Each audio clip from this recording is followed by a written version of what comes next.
Man, this was a really long recording session to watch this. I have so much. Yeah, I have. I've currently done. I kind of stopped, honestly, a little bit in the second half writing notes because there was just so much going on. But Yeah. I have a full like 2 pages of notes here. It's a lot. Yeah, I got 2 pages, 3 sections. Mm-hmm. Yeah, like the movie's like it's like 3 different sections, right? Like there's Yeah. like 3 distinct things going on here. The 4:3 aspect ratio was a choice. It was a choice, but you know what? I respect it. I'm glad that we finally got to see Snyder's vision. Mm-hmm. Yeah, it has like a very old school vibe to this whole thing, and it really complements that, right? Like it's really true to the comics in a way that I didn't expect. You know what? It's way more true to the comics than anybody would expect. Yeah. Yeah. So, when Wendy, Marvin, and Wonder Dog are with Batman and Robin trying to stop the giant metallic U, and like Robin screams "Holy Alphabet," like that really Alphabet? drew me in. Yeah, I like it's just like the origins of it, right? You know, coming right from like Adam West Batman. And you know, like Zonkers, like Super Marv's Look, big thing. It's not. I'm so glad that Snyder reintroduced Super Marv to the series. Like, holy shit! There's so many characters that he gets to. We need to keep track of all this. Yeah, I was gonna say it's kind of a downside because there's just so many characters eventually. But it was good that they kind of just dumped Aquaman for the second half, which was smart. Thankfully. Yeah, thank welcome God. welcome to Rough Cuts, everybody. Dogs, they're coming. They're coming your way. They'll be here soon.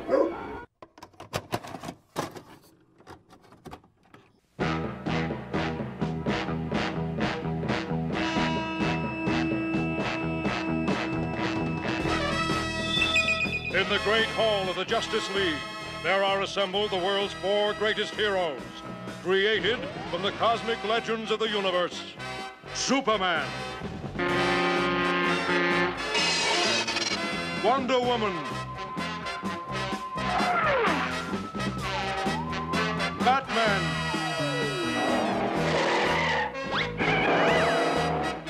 Aquaman,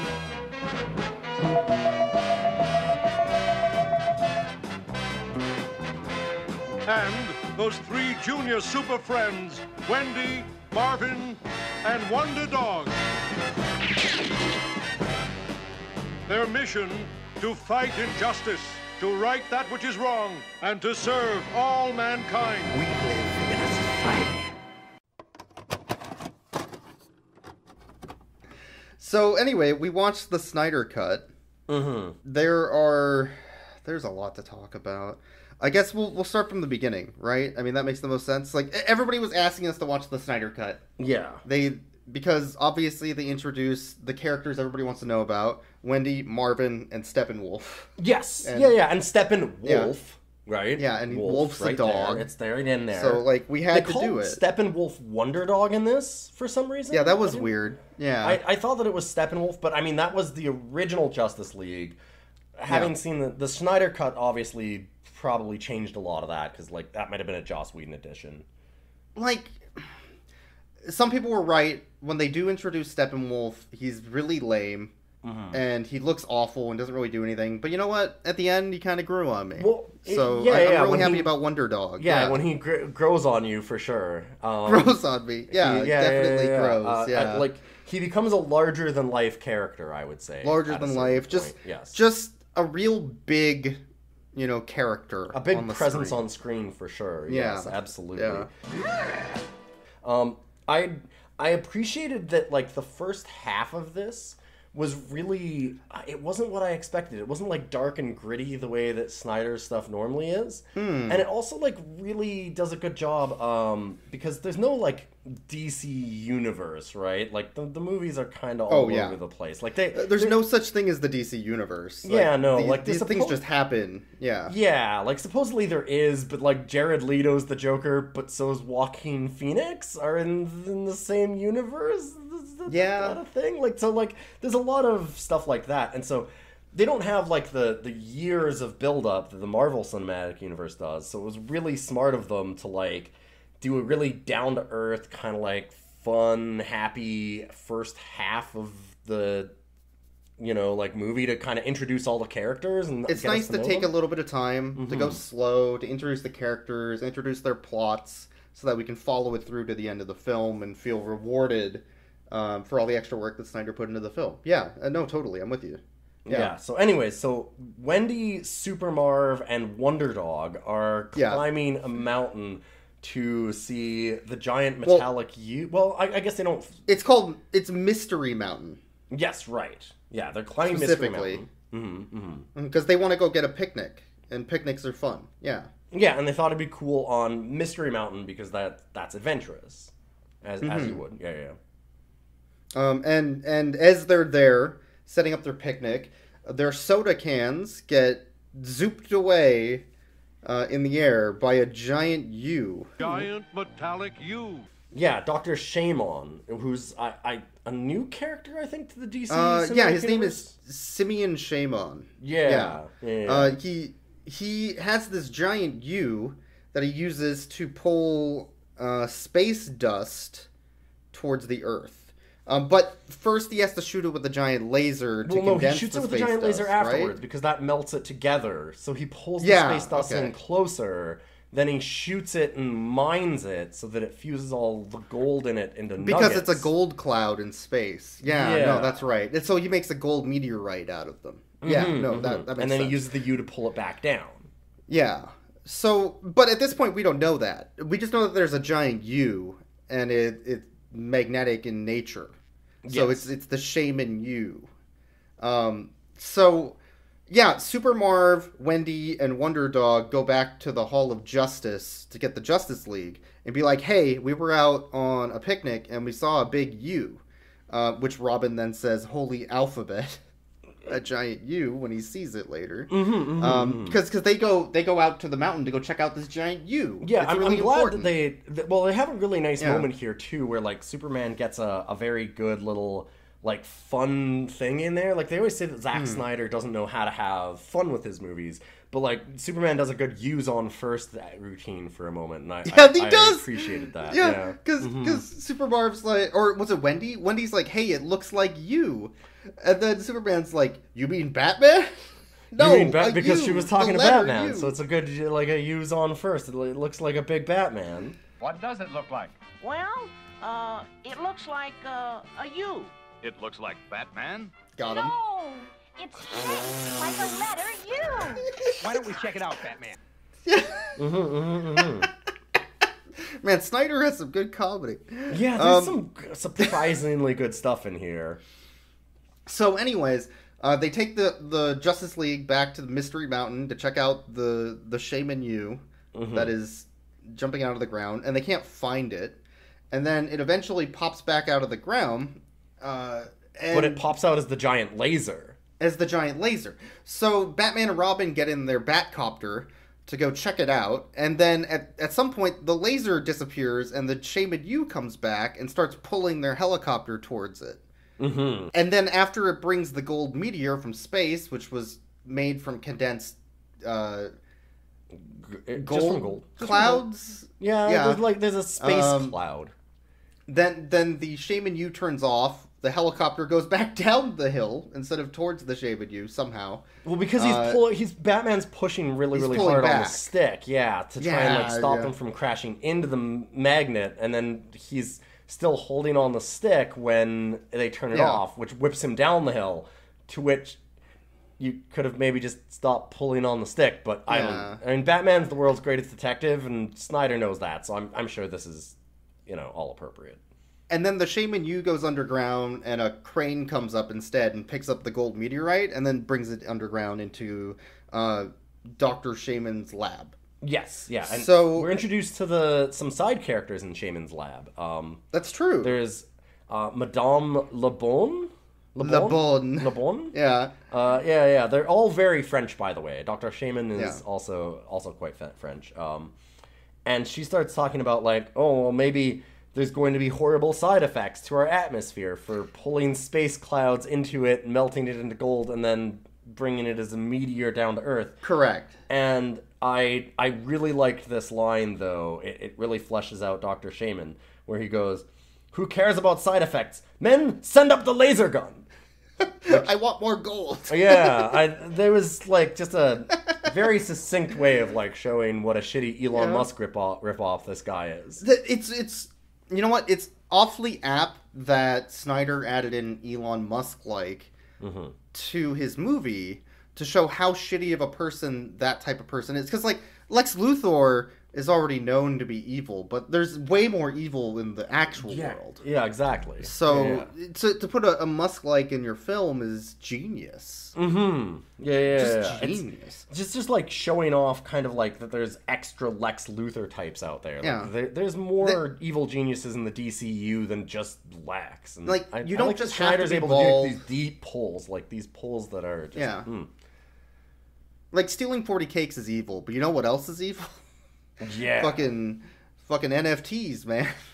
Exactly. Yeah, space mining. It's like Bitcoin, but worse. It's like it's like space Bitcoin. It is like Bitcoin, because what they don't know is that there's side effects they can't see, because there's green gas and red gas, which is green and red, but also you can't see it with the human naked eye, so it's not actually green or red because there's no color to the gas. But it's green gas and red gas that's created from the space mining that then comes down to Earth, and it causes all sorts of havoc. Because the green gas causes non-humans, specifically, to grow, and the red gas causes them to shrink. Yeah. And they kind of pull in a lot of, like, again, things from the comics that most people don't really do anymore in movies. Like, everybody always talks like Batman's the world's greatest detective. And, like, nobody mentions how Wonder Woman is actually a scientist. That's and how true. She figures all this out. Like, how she's a master chemist. Yeah. She mentions how human brainwaves stop the gas from entering into our systems because humans are smart. Which is because our brains vibrate in a specific way that it stops gas. Yeah. We have also discovered that humans are not affected because of our superior intellect. Human brain vibrations are strong enough to ward off the mist. What? But we've got to do air, it must receive that sunlight. Yeah, and I like that they have, like, Batman doing a lot of detectivizing. Like, he goes up and he tries to, like, okay, well, we can't see it from the inside here because there's, like, this big, like, metal door that keeps on bringing the U back. Because the door's shut to hide the U. Yeah. So he goes, well, maybe we can get down underneath it. Let's get the bat ropes and the bat lights. And I'm glad that they, like, brought all that back from Batman, you know, where... Because it's just a rope and bat a lights, flashlight. Bat copter, bat toaster. Mm-hmm. Yeah, he's got all the of important stuff. The bat cups. Yes, bat it pulls out bat cups later. Yeah. That was good. Yeah.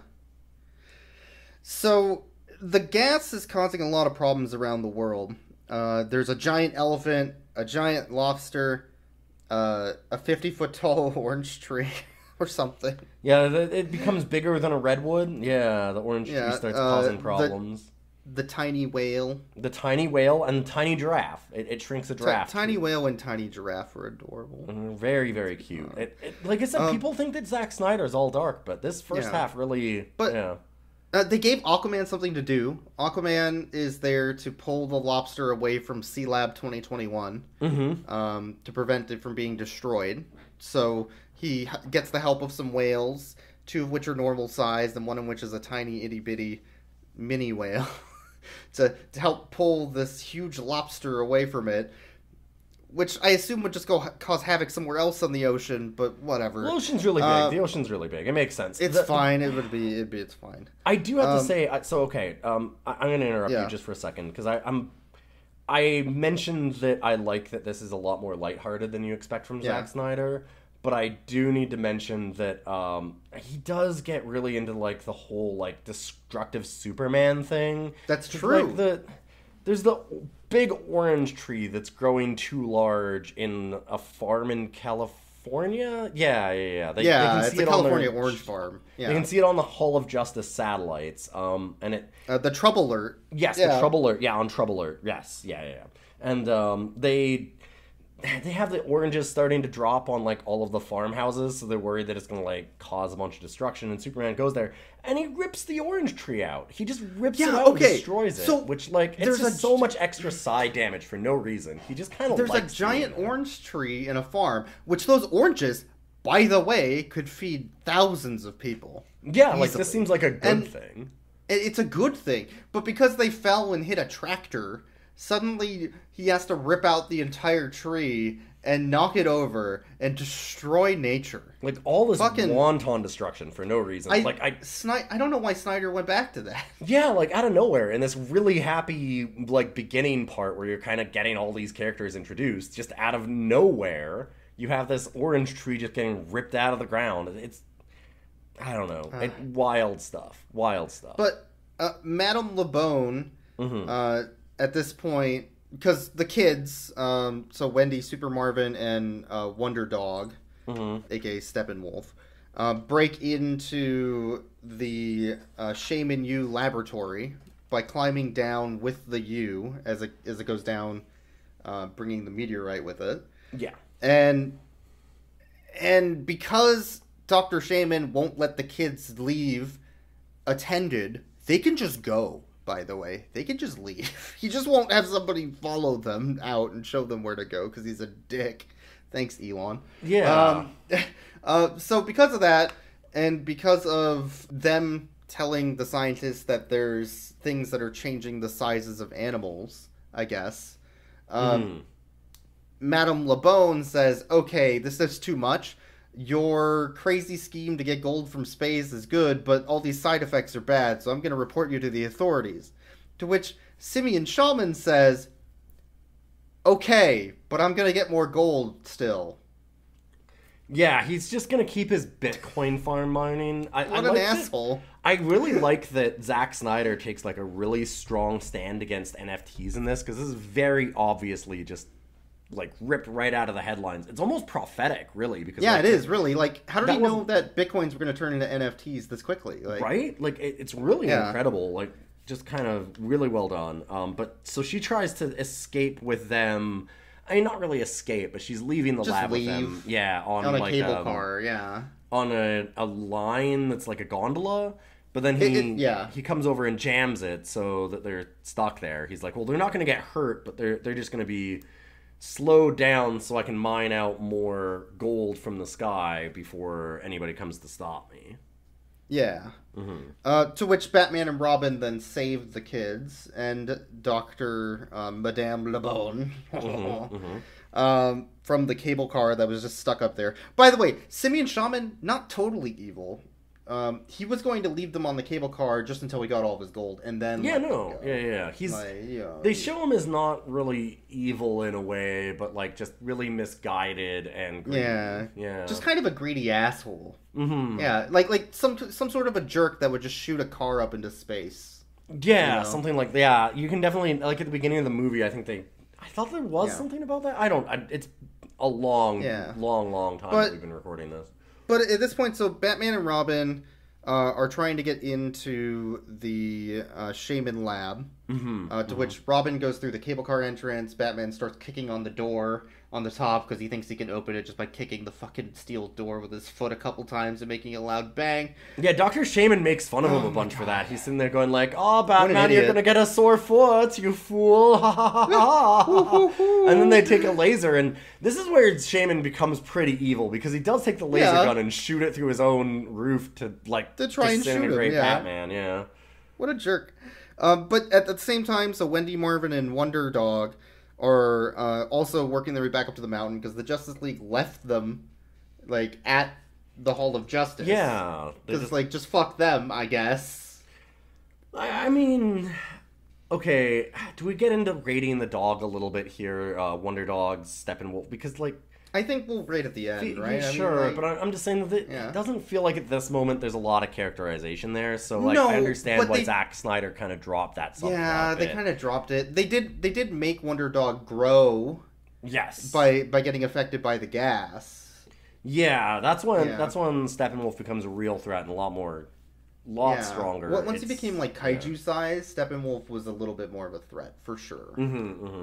Yeah, he just seemed kind of lame up until that point. Like, I understand, like if they cut out so much from the first film that I could see how people would think he was lame.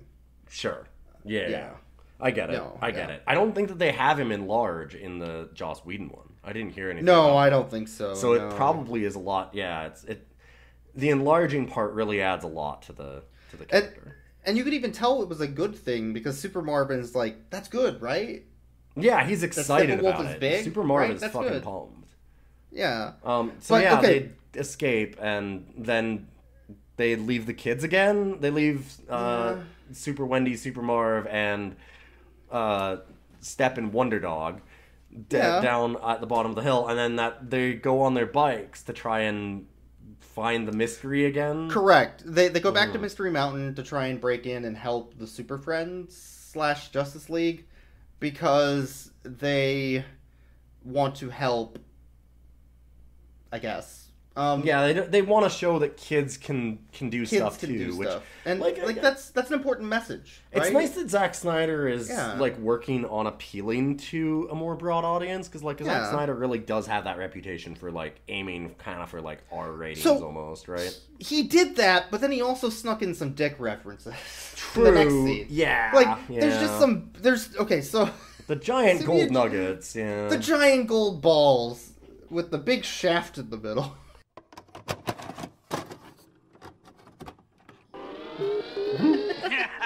I believe fucking, that's a dick.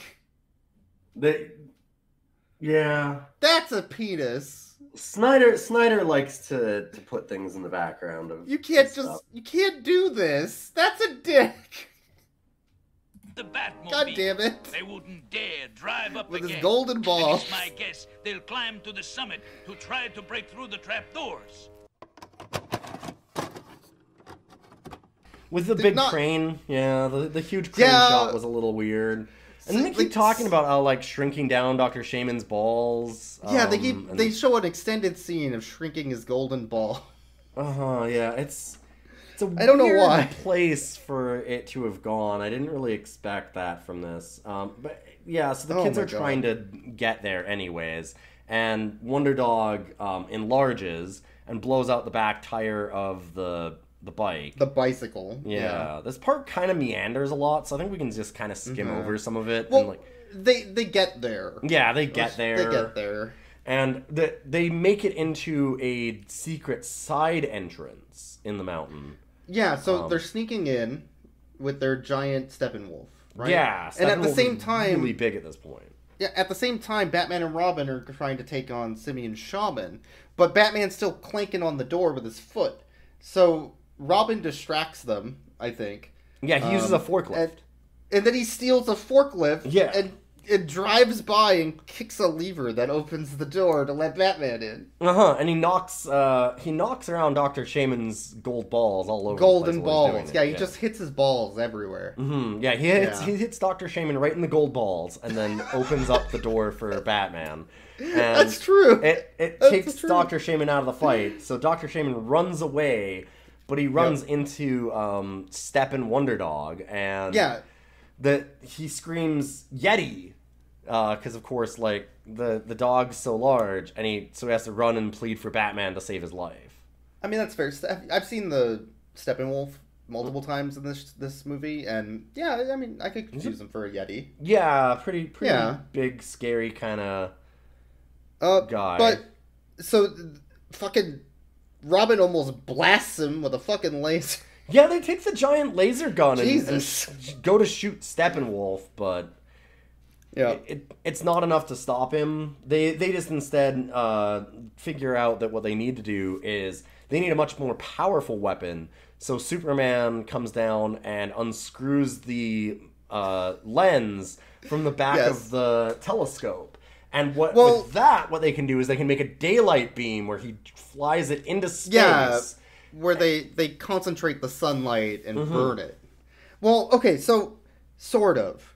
They end up stopping Simeon Shaman. They're trying to stop the gas because they realize that the red and green gases are what are causing which they aren't red or green because they can't actually see them because they're invisible to human, whatever. It's movie magic. Like, listen, you've got to do some suspension of disbelief when you jump into SnyderCut. Yeah. Like, that's... Jesus. If you're expecting it just to be, like...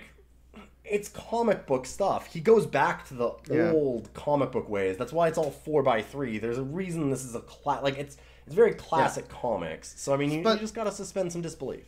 So, they realize that the red and green gases are there because Wonder Woman is a master chemist, and she figures that out. So Wendy is then just looking at a random screen of the Earth. It's like, hey, did you notice where all those attacks of the gas happened? Like here, in the United States, and here, in the United States, and here, in the United States.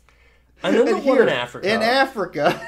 Like, what? Well, do you notice? They're all in the dark side of the Earth today. Yeah, so they need the way more powerful daylight beam, which Superman makes. How did she arrive at that conclusion? They're so far apart. Well, nowhere in the light part had any problems, I guess. So Superman is going to first get rid of the gas cloud, and he does that by flying to Holland. Having received Batman's message concerning the space cloud, the Man of Steel hurtles through the night toward the lowlands of Holland. Oh, right, yeah, I forgot about this. Yeah, this is important. He flies to Holland to steal a windmill. Yeah, I mean, it's stealing. So Snyder he can really then makes rotate. Snyder has this thing where he makes Superman be super destructive more than anything. I don't know what it is. There's just a lot of, like... There's always some kind of, like, collateral damage whenever Superman does a thing. So he destroys this windmill. Yeah, he destroys this windmill to become a human fan to then blow the gas cloud away. But everything on Earth is still affected that was affected by the gas until they get into direct sunlight. Yeah. Because sunlight is what removes the gas from our systems. The radiation from sunlight. This makes sense. This makes sense. Hey, listen, I'm going to give the... They say that, like, the radiation breaks down the gas particles into other elements. That works. Yeah. Okay, so Superman's plan is to borrow the telescope, lens, go into space, and then super hyper concentrate the sunlight into a 10-foot by 10-foot region of Earth, and then just blast Earth 10 feet at a time in waves. Well, they're not going to be able to stop Steppen Wonder Dog without something that strong, right? And this is where I was surprised, is that, like, so they finish Steppen, like, fairly early in this. Like, this is like it's halfway real through, early, and they shrink Wonder Dog back down, Steppen Wonder Dog back down to the right size, and that's the end of that, like, Steppenwolf's done. That section, like, right? Yeah, so that's like 2 hours in. That. Yeah. Yeah, halfway through what we watched, that was the end of Steppenwolf, and we do get into some of the other villains later, though. Like, there's a lot of new introduced villains in this that I forgot that there was going to be more in SnyderCut. Because now we're on the second act. Right? Yeah, so like that's just kind of resolved, yeah. The SnyderCut is kind of expecting to have watched the previous films, like Batman vs. Superman and all the individual movies. But they were nice enough to throw this section in the middle to give you an idea of what happened in Batman vs. Superman, so that you wouldn't miss out on the plot, right? Yeah, it's almost a flashback, I would say. Like, there's kind of there's just a little bit of like a rehash of it. Do you want to talk a little bit about the flashback? Well, we have Superman is tied with kryptonite chains to the bottom of a well that's filling up with water. That's true. Yeah, and so evil Batman's looking down on him and going, rah, ha, ha, ha, ha, ha, ha, but Superman, like, stares up and goes, how will I get out of this? And he screams, Martha. But that doesn't work because Snyder was smart enough. He heard the criticism. And so then Superman has to use his frost breath and his hyper vision, right? Fire laser eyes to heat and cool the water at the same time and make kryptonic acid, which will burn away the bindings, and then he can get out. Yeah, and not hurt him at all. Yeah. And then, like... Yeah. So then Superman and Batman, like, they don't actually have to kill each other or anything. They now understand each other. Well, okay. Kind of? Sort of. There's some of that. This gets confusing. Some of it is because, okay, so part of the plot of Batman vs. Superman is that they go to Mount Vesuvius. Yeah, because of the eruption. Because the volcano is going to erupt again. So Superman is going to shut the volcano to stop it from erupting by just, like, giving it a big old hug. Yeah, he's going to squeeze her shut, as he says. Yeah, he says, she's blowing up. I need to squeeze her shut tighter. No, it's worse than that. He says she's about to blow. Oh. I just hope I can squeeze her shut. Moments later, at Mount Vesuvius. She's ready to blow. I just hope I can squeeze her shut. Right. It's worse than that. It's so bad.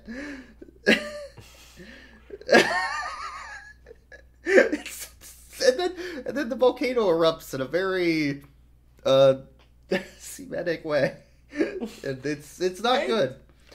I mean, it's enough power. In any case, it's powerful enough to rip a hole in. When she blows, she tears a hole straight into space-time, I think, and it.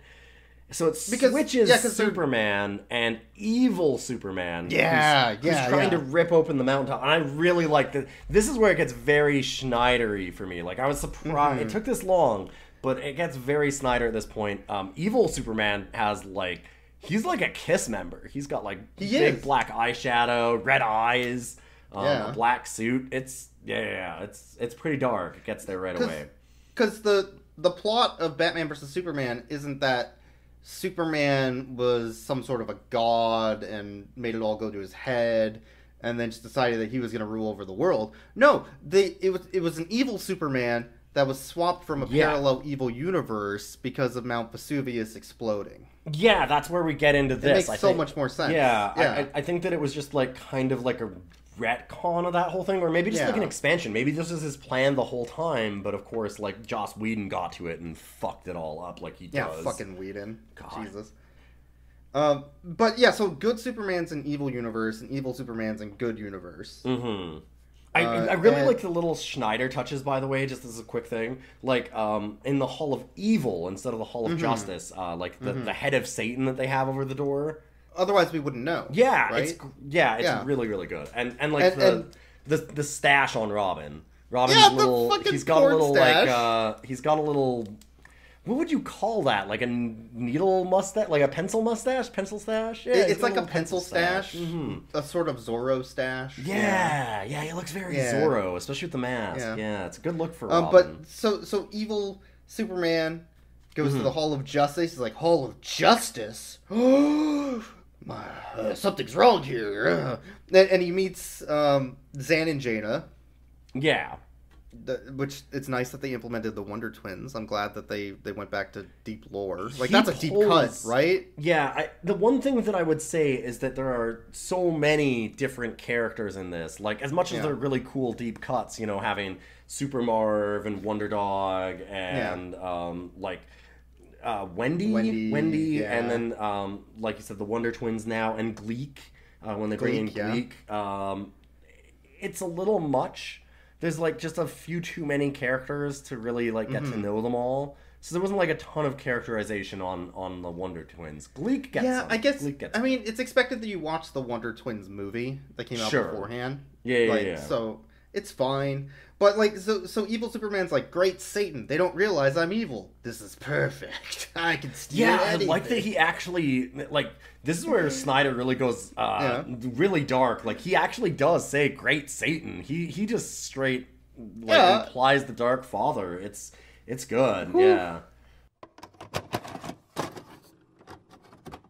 Well, what happened to your super suit? I think I'd better play along with him. Why, I don't know, Jaina. The volcano must have changed it. But you didn't stop the volcano, Superman. Look. Stop the volcano? Great Satan.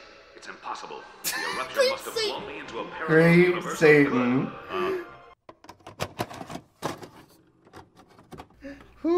So, evil Superman's plan at this point is to steal billions of dollars worth of gold from the I mean, gold it just exchange it's not in really Switzerland. a plan so much as an opportunity. He goes to Germany because they say the Wonder Twins come to him and they go, "Oh well, like, weren't you scheduled to go and meet the $1 billion gold bullion exchange in Germany?" And he goes, right, yes, that's what I'm doing right now." And then he blasts off to Germany, right? So it's kind of like crime of opportunity more than plan, right? I guess. Evil Superman's less evil and more kind of just a dick. Yeah, it kind of shows that he doesn't have much of a plan either, because I thought that at first they kind of show Evil Superman as being smarter than regular Superman, because regular Superman goes to the Hall of Evil, but he doesn't notice anything wrong at all. They just strap him to a table and they start doing experiments on him, and he's like, "This is weird, you guys seem a little different today," and he just doesn't notice. But like Evil Superman is immediately like, "Oh, the Hall of Justice, I've got to pretend to be good." But then when he goes to Germany, we kind of realize Zack Snyder does like something subtle that shows that he's a dipshit, which is that he's got the truck full of gold bullion, and he just snaps it in half, and then he loads it all up into a pallet so he can carry it away, because he's like, well, how am I going to carry all this gold? And I just dumped it on the ground. I feel like he could have just used the truck. I think well, no, they needed to use the truck, Boyks. They needed to use the airtight gold trafficking truck to hold Batman and Robin in to try and suffocate them later. Sure, but that's just kind of plot convenience. Like, that felt like a happy accident rather than like Are you saying Snyder's a hack fraud? Come on. No, this was all intended. I'm not saying that. I'm saying that I'm saying that he's not perfect. I'm saying that he's human. Right. And there are a few things that I have an issue with. To be fair, Evil Superman, before he stole the gold and broke it out of the truck to put it on a pallet to carry away, did tell the guards, your gold needs more mining, which was really confusing. Mm-hmm. But then he followed that up by saying, because it's mine. Yeah. Mm-hmm. So you know he's got those sick one-liners. He was fucking with them. Besides, I think your gold needs some more mining. What? More mining? That's right. I'm gonna make it mine. Get it? Yeah. And then they shoot like freeze rays from the bank, but he deflects them with his hands like Superman does, and they hit the guards. Yeah.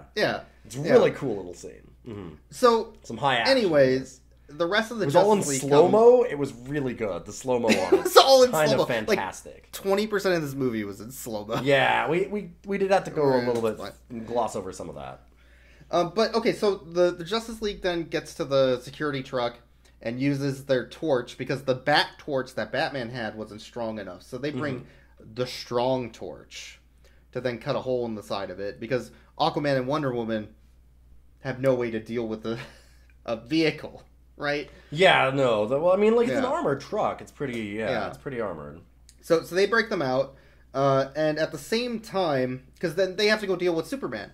So, because Superman goes to Saudi Arabia to steal all the oil and get money from all the countries of the world dropped by helicopter. Yeah, China brings him yen, like, Russia brings him rubles, he gets, like, some Deutschmarks or something from Germany. Whatever, like, everybody's, like, dropping tons of money. all their, platforms. They're just dropping off money in the Saudi Arabian oil field for Evil Superman. Yeah, where he made his evil base, yeah. Yeah, and the Justice League can't fight him because oil's slippery. Yes, yeah, he pulls out, Yeah. Yeah, trying to Before you stun run out of Ray. gas, Batman, how about if I fill up your tank? Got him. It's too slippery, Batman. I can't. Hold on.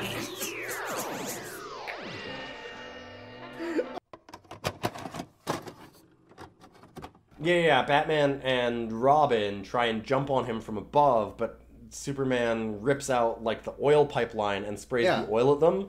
And so that's when Batman yells out, like, oh, we give up. It's too slippery. Yeah, it's too slippery. I can't get out. Yeah. Yeah.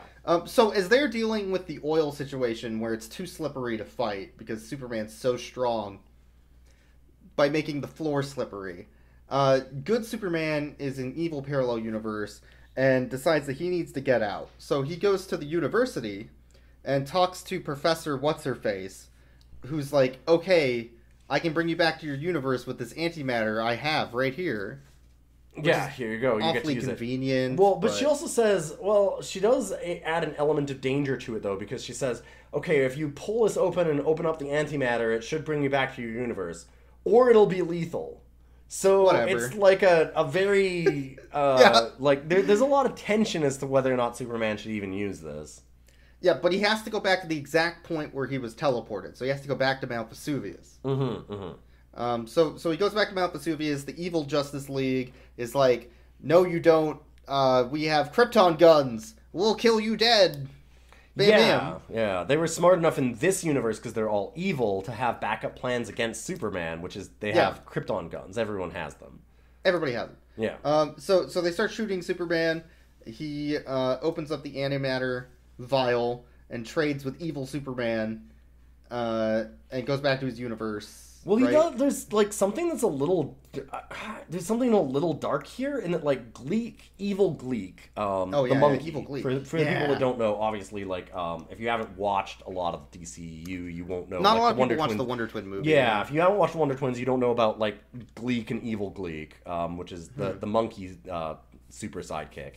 And evil Gleek grabs the antimatter formula, and Superman like uses his like heat vision lasers to like slice his murder arm someone. Off. Yeah, just cuts his arm off. Burns his hand clean off to get the antimatter. He's and it like desperate. fell in slow-mo while holding the vial. Yeah, it gets pretty graphic. Blood in everywhere. Some parts. It's a really wild change of pace from the beginning, where it was like a lot more, kind of lighthearted. Although there's there's still those one-liners like the mining. So it's kind of it's a weird mishmash sometimes. Yeah, but at this point we've recapped what happened in Batman vs Superman, and they haven't even introduced Darkseid yet. They haven't introduced the Flash. We haven't seen Cyborg. So they offload all of this to the end of the film.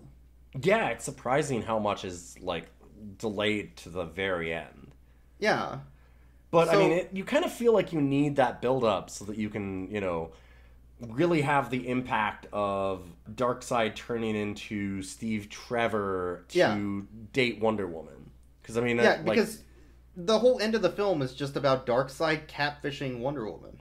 Yeah. And, like, you don't get the epic build-up to that if you don't have this first half of it, like, kind of letting you know all about the characters and about Wonder Woman and her, like, science side and stuff like that. Yeah, because her chemistry is so important to her character. You know that she's more than just a hero with a lasso who punches things. She's also a brilliant scientist who knows about shamanite and can help synthesize solutions using solar sunlight. Yeah, I mean... Exactly. Well, it like you said, you can't have chemistry between her and another character unless she has her chemistry. That's true. Zack Snyder's pretty good at this. So anyways, in the next part, the Parademons just steal the space shuttle. Yes, so there's a space shuttle with Steve Taylor in it, who is our crack-shot Apollo astronaut, who is transporting a broken satellite back to Earth. Yes. And he drives by the International Space Station of Justice, which has the Justice League in it, because they moved the Hall of Justice after the Batman vs. Superman situation. They didn't want, Superman didn't want to go back into something that he recognized as the Hall of Evil, which, makes a lot of sense. It was traumatic. I mean, they had Superman where, they thought that Superman was gone. That was, such a big dramatic moment. It was almost like he was dead. But, they bring him back, right, through the parallel universe thing. Yeah. Yeah, they kind of do that whole death of Superman thing, and, so it's a big traumatic thing for them, and they have to, do all this stuff. So Steve Taylor drives by and then calls up Wonder Woman on his phone. He's like, "Hey, baby, I'd love to stop by, but I got to go deliver this satellite." And then an energy field appears in front of his space shuttle. He's like, "Oh no, an energy field!" And I think it's right into it. Boom tube. I think that's what they... Something like that. Yeah. Sorry, I can't stop for coffee, Angel. Maybe next time. Wait a sec. What's this reading? What is it? There's a magnetic disturbance ahead. Oh no. Holy thunder. Steve, tell me, what's wrong? It's some kind of energy field. I can't avoid it. I'm... Steve, come in. Steve! The shuttle's gone. It just vanished. But he gets teleported over to Apocalypse, I guess, because the Transformers come out and abduct his ship, and then fly it into Darkseid's ship, which then takes them to the planet Apocalypse. Yes. Yeah. Okay. And then at that point, they use the reconfigurator, right? Or was it? Yeah. Yeah, it was called the reconfigurator, I think. That sounds right. And they shoot Darkseid to make him become Steven Taylor, so that Darkseid can finally date Wonder Woman, like he always wanted. So this was really interesting because Snyder recently was on a podcast, a Gamergator podcast, and it turns out all the SnyderCut fans are actually pissed at him because he actually revoked all of that hate during that podcast. Oh, okay. So what's interesting here is that he also did it in the movie because he made Darkseid an incel. Yeah, like it's a really explicit to show commentary on these awful fans. Yeah, it's pretty cool how much he did that, especially like in the light of like what Joss Whedon's like. This is the lamest shit. This is the moment Wonder Woman prefers over me. Yeah, because Darkseid's like, oh, well, I can't ever get Wonder Woman in my life. She'll never love me, so I'll just turn into Steve, who she loves, and catfish her. Yeah, yeah. So he comes back. They have to rescue, quote unquote, the space shuttle because he pretends that he's crashing, and he comes out. We're introduced to some new characters here when they rescue the space shuttle because we get, I think it's Firestorm. Is the Firestorm. And then there's also Cyborg. This is where Cyborg finally comes in. They took a long time to get to Cyborg in this. But I really do like the character of Cyborg and what they flesh him out right away where everybody's like, because Steve is really, really calm about having his space shuttle crash. And so I think it was Superman. Pretty okay with it, to be honest. Wow, he's a really chill character. Or like really cool. Something like that. Like, oh, he's really cool. And Cyborg responds with, he looks red hot to me. Cyborg is using his cyborg He looks red hot to me. You know what? I'm really excited that Snyder finally added a gay icon to the Justice League universe. Like, it's been a really long time coming. Yeah, it's because he sees all the red glow around Steve that Taylor's ain't no eyes. red glow. That's some love beams, if you know what I'm talking about. Those beams never miss. When you see that red aura, you go in red hot. Maybe not for Incel Darkseid though. Maybe not. Maybe not Incel Darkseid. Maybe not. But you know, but he thought he was Steve at the time. Like, yeah, that's fair. They didn't know. They didn't know. But okay, so Wonder Woman is hiding from Steve as his assistant clerk, I guess. In their office. Was it superior or underling? Because like, okay, so she was a major, and he was a colonel. But he talked to major's her like below he was colonel, right? I guess Darkseid's just kind of a dick. Yeah. So, Yeah, so Darkseid comes there and he starts just demanding all kinds of things of her. It kind of shows that this is a very complex relationship, though, because she's hiding that she's Wonder Woman from Steve. It's revealed here, so like that's... And he's hiding that he's an incel piece of shit. And he's hiding that he's incel Darkseid, yeah, so... I mean, yeah, it's weird. This whole thing becomes like a really cat and mouse kind of situation. Yeah. But, so Wonder Woman's like, something's off about Steve. I'm gonna go have a stern talk with him.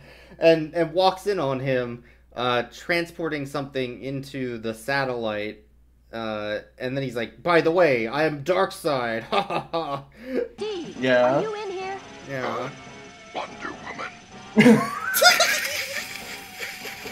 Great hell. What an unexpected pleasure. Yeah, he just instantly reveals it to her, like, for no... He just kind of gets there. I guess that he just gave up right away because, I mean, like, it's an incel. Whatever. He figured that she'd just fall into his arms, and when she doesn't, then he's just immediately like, fine, I'll be evil.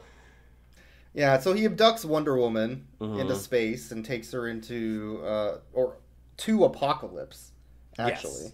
Yes. And then, ties her up on the wall with bindings, with Steve next to him. He's like, yeah, that'll show you, Steve, which is like huge Bad Dog t-shirt energy. Holy shit.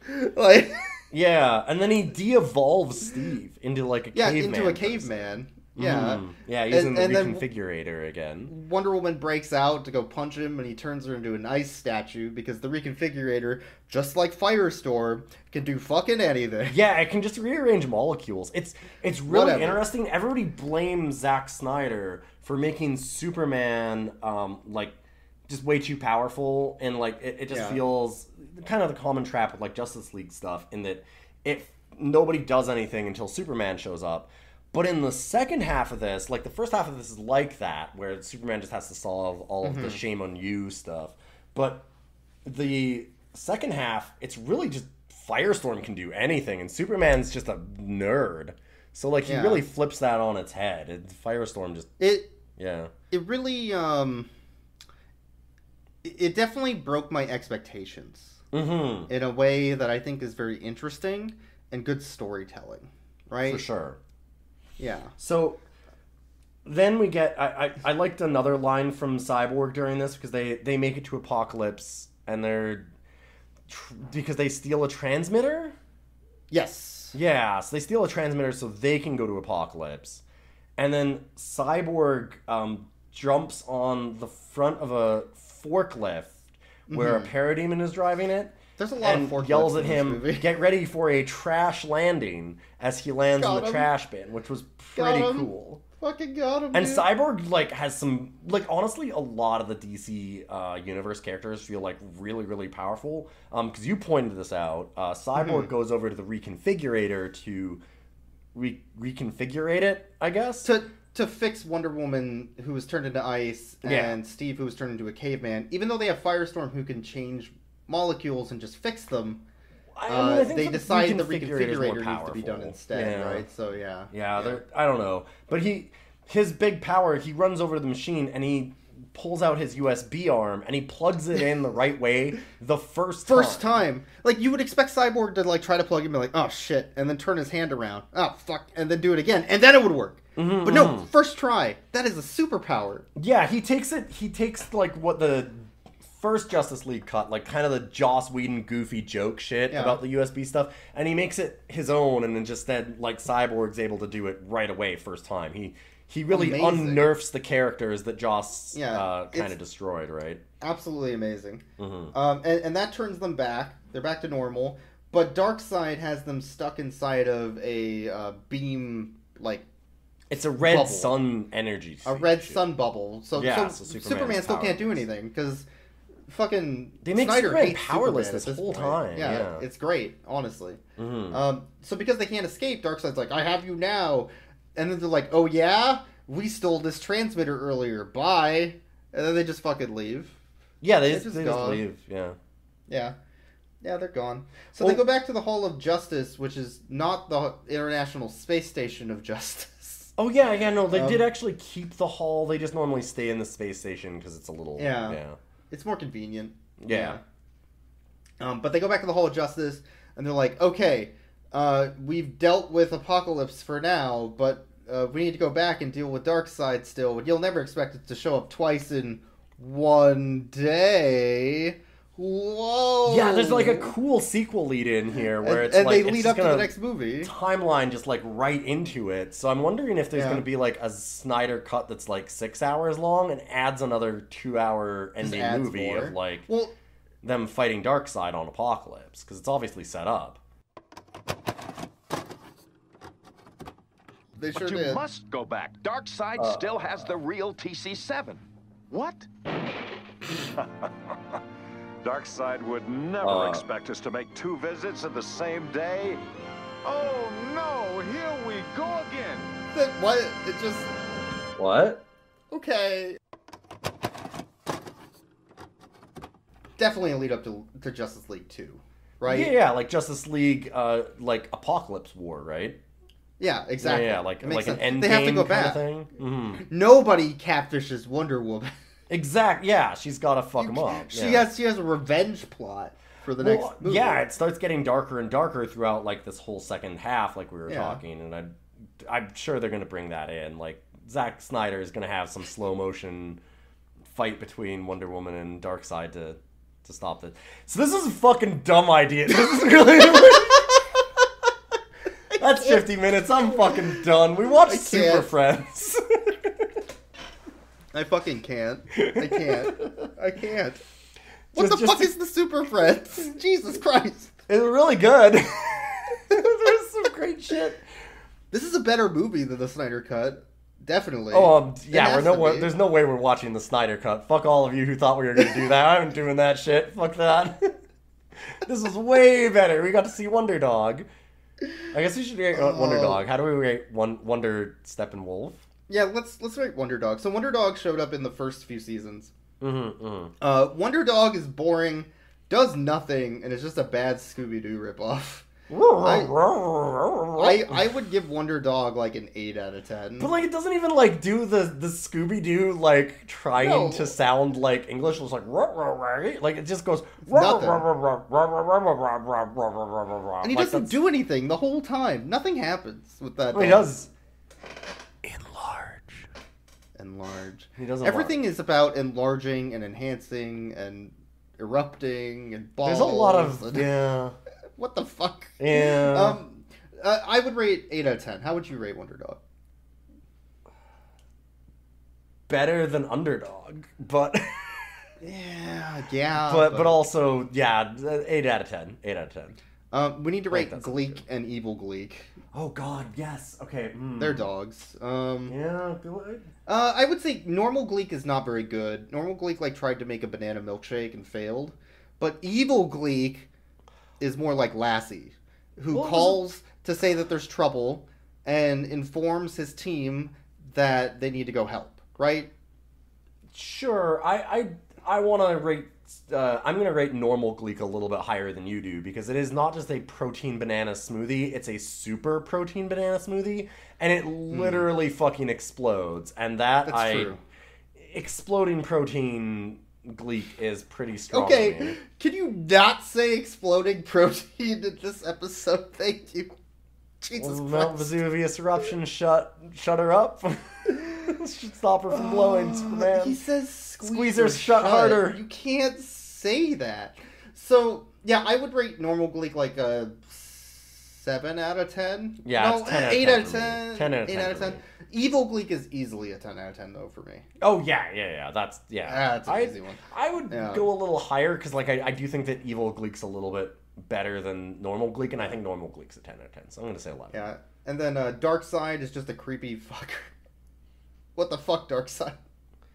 I mean, Darkseid's trying to turn everyone into good boys, though. He's trying to make them all into his parademon pets, and his plan was to put a module in the satellite that they stole and then gave back to turn everybody on Earth into flying demon men. That would make it all the reconfigurator, yeah. Yeah, that's true. So anyway, yeah, that's the Snyder Cut. Then he could give pets to all of the people on Earth at the same time. He's searching for the anti-pet formula. Holy alphabet, Batman. This was an experience. Yeah. If the comic book movies of today went back to the bullshit of the 70s and 80s, I would absolutely love it. You have no idea. It would be really good. This was a lot of fun to watch. It's very stupid. Every single thing is just as dumb as hell, but it's perfect. Yeah. I'm blaming this on you. If anybody's mad about this, please go to Pepsi.life. PepsiMan.net. Sorry, PepsiMan.net, yeah. Yeah. Go to PepsiMan.net and send all of your complaints there, because this is entirely on Boyks. Well, I don't care about the side effects if you listen to this episode. I'm gonna go mine more fucking space gold. Time to mine some fucking space gold. See you later, everybody. See ya. Who cares about side effects? All right, men, send up the laser gun.